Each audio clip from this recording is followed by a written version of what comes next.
We've got the Audi Q4 e-tron, an electric SUV. Big shout out to Audi Downtown Vancouver for lending us this for a couple of days. We do appreciate it. E-tron. Now, that's good. Wow. Fantastic. What great power. You get that instant acceleration. Okay. Everything you expect from an EV. Let's get into what's not under the hood, but what's under the floor of this EV. The e-tron 50 has 295 horsepower and 339 pound-feet of torque. It gets 388 kilometers, 236 miles of range, and has an 82 kilowatt-hour battery and quattro all-wheel drive. It goes 0 to 100 kilometers per hour in 6.1 seconds and 0 to 60 miles per hour in 5.8 seconds.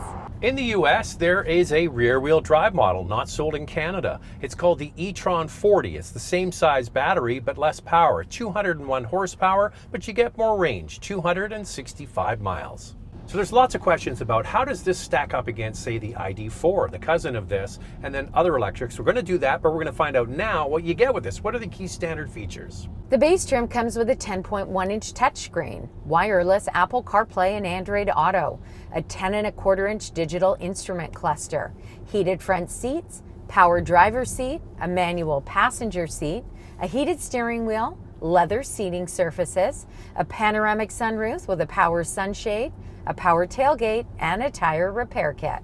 Oh, an electric car with actual buttons, unlike the we're already getting into it. Unlike the ID4 that has no buttons. There's buttons here, Andrea. What are we going to put it in? You got to put it in S for subscribe, and if you can hit that notification bell, you'll be notified when all of our reviews drop, and then you can watch them. And we do this, a couple car review twice a week. The first one drops on Wednesday. We put out another one on Saturday. Make sure you like and subscribe. Most important thing is to hit the notification bell. Also follow on Instagram. It's Motormouth_Andrea to get a sneak peek behind the scenes. For me, it's Motormouth_Auto, and the links are below the like button. This video is brought to you by Car Cost Canada. Get the dealer's cost, list of rebates, plus discounted interest rates. Use the promo code Motormouth to become an expert member and get extra searches. The link is in the description below. The hardest thing to talk about is EVs, because they all have similar attributes, don't they? Yeah, they really do. Smooth ride, quiet cabin, they're quick, plenty of power. Low center of gravity. Yeah, so this definitely fits the bill. I mean, I think that this Audi handles really well. Of course, there's different drive modes. I really like it in comfort mode a lot. I just can't believe how light the vehicle feels. The suspension isn't too soft. You definitely feel some bumps in the road, but the steering is so light, and maneuverability, including the turning radius, is excellent. So one of the things about legacy car companies versus new car companies like Tesla is legacy car companies know how to do things like tune suspension, make a quiet cabin, make a well-designed interior. So you see that when you drive it, or you feel that, I should say. Yeah. The regen braking works in a couple ways. You can hit the button B at the center console for braking, or you can use the paddle shifters at the steering wheel.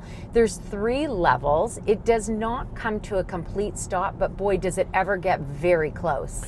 One of the trends you're going to see through this video, and we talk about it again in Questions, Coffee, and Cars, this is a stepping stone vehicle for people coming out of maybe a Q5. They'll get into this, and they have their regen braking set up more to mimic what you would feel in a conventional vehicle. So they've done a good job of not making, like some vehicles you lift off and your head snaps forward. Not the case with this. Yeah, it just doesn't feel as aggressive. And you know, it even has some gas traits. Like I said, you can feel some of those bumps in the road, but it's not as firm as something like the Model Y suspension, let's say. But the GV60 that we were in had a softer suspension than this. I think that this looks like an Audi. It's quite a handsome looking vehicle. I wouldn't say it's super exciting, but it actually looks a lot like a gas model. Regular door handles. Yeah, thank you. You know, even the grille, I mean, it looks like you're looking at a gas model, in my opinion anyway. So Andrea, I was lucky enough to go to Abu Dhabi for the launch of the first e-tron, and they made a big point of saying that their whole philosophy at Audi is to produce cars like conventional gas models. They just happen to be electric. So that's why you get regular things like door handles. One quick thing on Abu Dhabi, I just want to tell you this quickly. Why do the people in Dubai not my like the gosh. Flintstones? But You don't even want to know this. But the people in Abu Dhabi do. Okay, so I've heard this I love joke that joke. 100 times. I'll just say it again. The people in Dubai don't like the Flintstones, but the people in Abu Dhabi do. That's a good one. So this comes standard with LED headlights and LED taillights with the dynamic turn indicator. It comes standard with 19-inch wheels. We're riding on 20-inch wheels. And on this model, we've got black exterior accents around the window and chrome trim. But you can get the black optics package. We saw one at the dealership when we picked this up, and it's all black. Black grille, black exterior accents, but the color was white. And I thought it looked really good. All right, moving on. Do you want to get into the inside? Yeah, so this comes with a load of standard features. We went through all of that. So if you just wanted to get the base model, you could get away with it. Now, Zach and I were talking about the fact that this has a lot of hard plastic, gloss black trim that we're not huge fans of.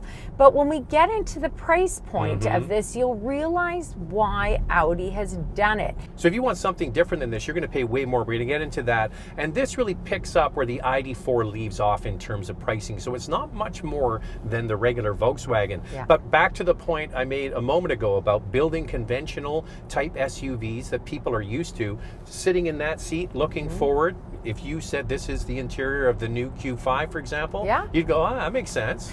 And this offers a really open cabin. I find it quite spacious. It doesn't have the most front row legroom in this class, but it keeps up with like the Model Y, the ID4, and the Ioniq 5. Vehicles that have more would be like the BZ4X from Toyota and the EV6. How many electric SUVs have we driven that have a panel roof, but it doesn't open? I'm going to close it because it is raining today. Yes. But this one opens. Like I know. said, back to conventional stuff we're all used to. Even something like the ID4 has a fixed panoramic roof, as does the Ioniq 5, and the EV6 has a moonroof. And the switches, I mentioned it earlier. See, with the ID4, you've got that haptic, swipey, touchy nonsense. This has got real HVAC controls. You want to put the heated seats on, you hit a button. It's really well integrated to have a modern EV conventional kind of attitude. What this doesn't come with at all on any trim are heated rear seats. It has a standard 10.1-inch touchscreen, but to get the navigation, you've got to move up to the premium package, which is over $7,600 in Canada, to get those extra features, including a power passenger seat. I really like the integrated touchscreen in here as well. Yeah, like it blends nicely, and it's driver focused. It's pointed to the driver, so it's very easy to use. So all of that stuff is good, but they do layer on a healthy dose of shiny hard plastic. Yeah. But back to the point in a moment, we'll get into all the pricing and you'll see that there's, in relative terms, value compared to other luxury marques. I just want to touch again on the premium package. It comes with heated and power folding exterior mirrors, the S-Line exterior badging and bumpers, the power passenger seat, like I said, front sports seats, lumbar support for both seats, dark matte brushed aluminum inlays, the heated sports steering wheel, and the 10.25-inch Audi digital cockpit. Now, there is a technology package in Canada for over $3,200, and that's where you get the LED matrix design headlights, but also something else is in there that some may want: driver's seat memory. I wish it was in the premium package instead of in an extra technology package. In the US, on the premium trim, you can add the convenience package for $1,800. That's where you get the wireless charger, power passenger seat, driver's seat memory, power folding exterior mirrors, and a hands-free power tailgate. If you get the Premium Plus, you get all those features and a few others like the Sonos sound system. And the top Prestige trim gets similar features that we get in Canada, like the Matrix LED headlamps. In Canada, the Sonos sound system is an a la carte item, so you can add that if you choose to. And then the first time in an Audi, in this Q4, there's an augmented reality head-up display. In the US, it's on the top trim, and in Canada, you can add it as an a la carte item. All right, so back to why this vehicle is a great stepping stone for people coming out of regular gasoline vehicles. The outside shape, if from 10 paces, it could look like maybe the Q5 from a distance. and the same for the back seat. So all the space and room you're kind of used to, plus you get a flat floor, so it's even more comfortable. How does it stack up? The Q4 offers 37.2 inches of rear legroom, which is the least amount compared to most of the competition, except for the BZ4X. It's the Model Y that offers the most. And then the cargo area has the same trick as the ID4. The lower part of the floor removes and can be dropped down several inches to make a very big cargo area. This vehicle does not have a frunk, but it has a big trunk. This offers about the same cargo space behind the second row as the GV60 and the EV6, but most of the competition offers more space. All right, lots of good questions on this one. Let's get into it. Time now for questions, coffee, and cars. Your questions from Instagram. Is the Sportback version available in Canada? And for government rebates in Canada, if you choose a higher trim a la carte upgrades, will it still qualify for the rebate? We'll do the Sportback one first. Yes. So yes, the Sportback is available in Canada as it is in the US. So the way it works in Canada for the federal rebate is the starting price of the vehicle has to be under, in the case of an SUV, it has to be under $60,000. Yeah. And that's why this is priced just below $60,000. Then you can add packages and that is allowed, right? That's allowed. So it qualifies for the rebate. It doesn't matter if you go over 70,000, 75,000. You qualify for that $5,000 federal rebate. And then, of course, there are some provinces that participate as well.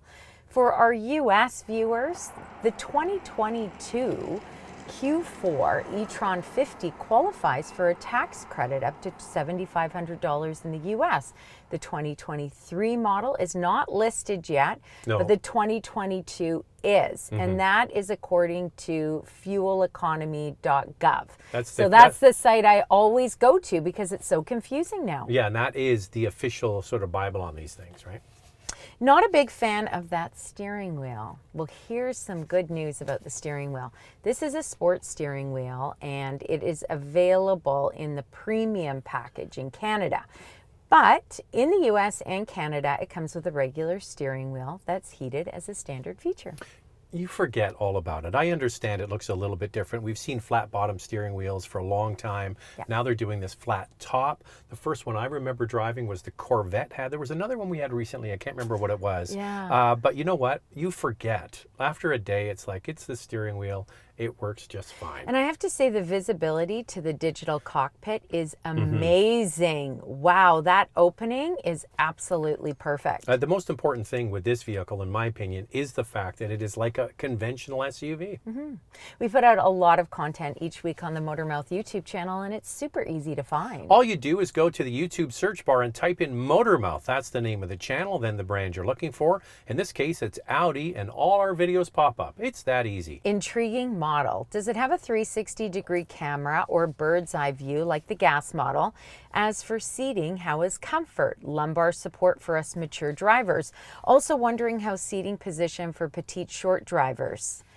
Good questions. All of them are very good. I would say comfort level, this feels quite good. Yeah, if you're going to get a Q5, Yeah. It'd be just like this. And yes, there's lumbar support for the driver, which is important.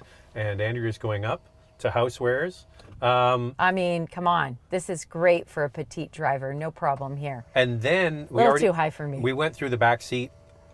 Once again, what I love about this product, and the same for the ID4 for the most part from Volkswagen, is they treat it as a transition vehicle. They know most of the people that are going to buy this have never owned an electric vehicle before. Yep. So they're making an electric vehicle like, ooh, that's different, more conventional, so it feels natural. And the 360-degree camera, unfortunately, it doesn't come with one.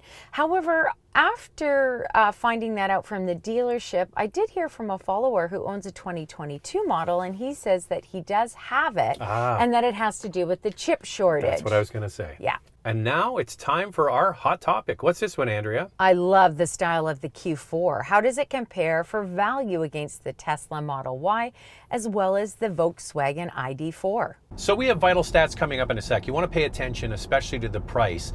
But I will say that you get some things in this. We'll go through the ID4 first that we really like. Conventional door handles, the sunroof that opens, you get the power tailgate, you get standard leather seats, and you get conventional switchgear. There's about, comparing both all-wheel drive models, there's about a $7,000 Canadian difference between the two.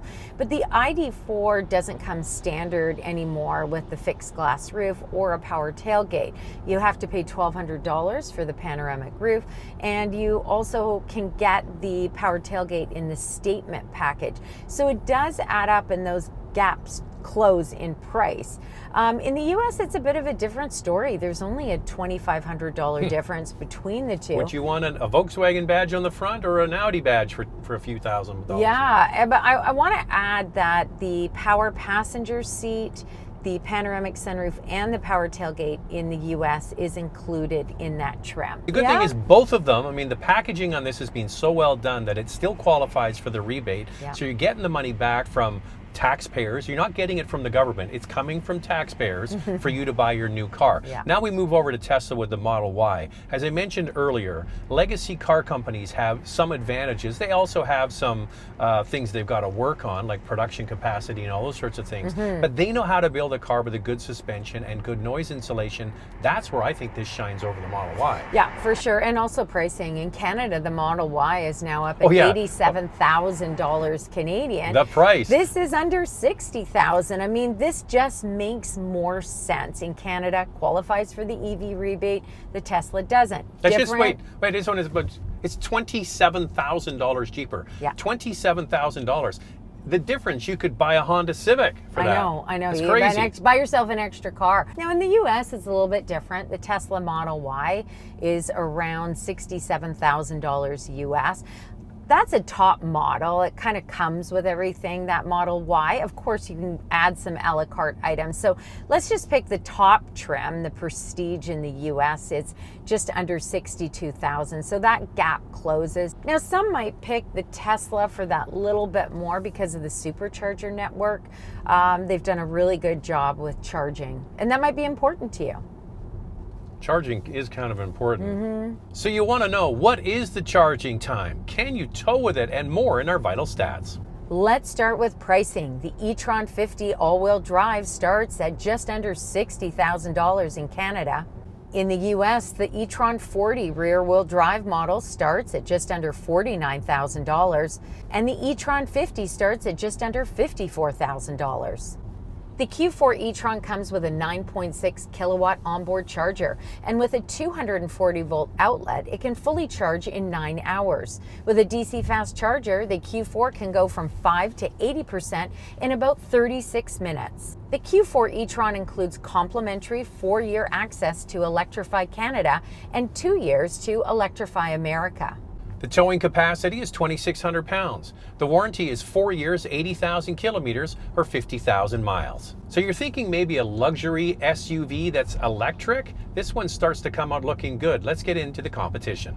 For your consideration, 4 vehicles for you to consider. Up first is the Tesla Model Y long range. It has 384 horsepower and 531 kilometers, 318 miles of range. It has a starting price of just under $87,000. The Cadillac Lyriq with 340 horsepower and 480 kilometers or 298 miles of range and a starting price just under $68,000. The Genesis GV60 with 314 horsepower and 399 kilometers, 248 miles of range. It has a starting price of $71,000. The Volvo C40 Recharge with 402 horsepower, 364 kilometers or 225 miles of range. It has a starting price of $72,500. So there are 4 premium electric SUVs for you to consider. Lightning round. Two things we like to see improved. I really like how Audi made this a little bit more traditional, like a gas model. It actually comes out looking pretty good in value. What I'd like to see is less hard plastic in here. I agree with Andrea. If they fix that, this thing would be absolutely a home run.